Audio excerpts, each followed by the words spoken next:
कृष्ण भगवान नाना प्रकार के अच्छी रीति करके देवी द्रौपदी को मनाती है। अर्जुन भक्त है बोला कृष्ण के देखा ये क्या है, बेचती का थोड़ा हक है। ये कन्हैया हरे वही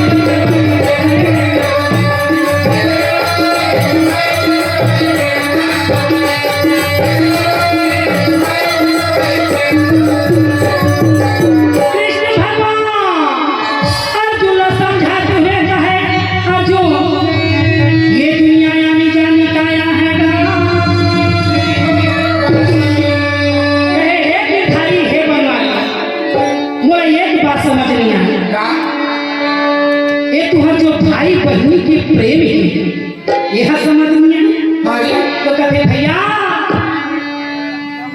प्रेम में ही तो सारा संसार पवित्र है। मंदिर तोड़ो मस्जिद तोड़ो प्यार करने वाला का दिल कभी मत तोड़ो।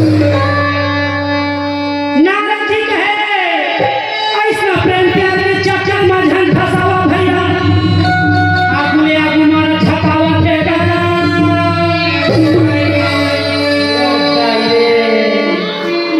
कृष्ण भगवान अर्जुन समझावे आवती अर्जुन के वार्तालाप ला सुन के यदि सखी मन हड़बड़ा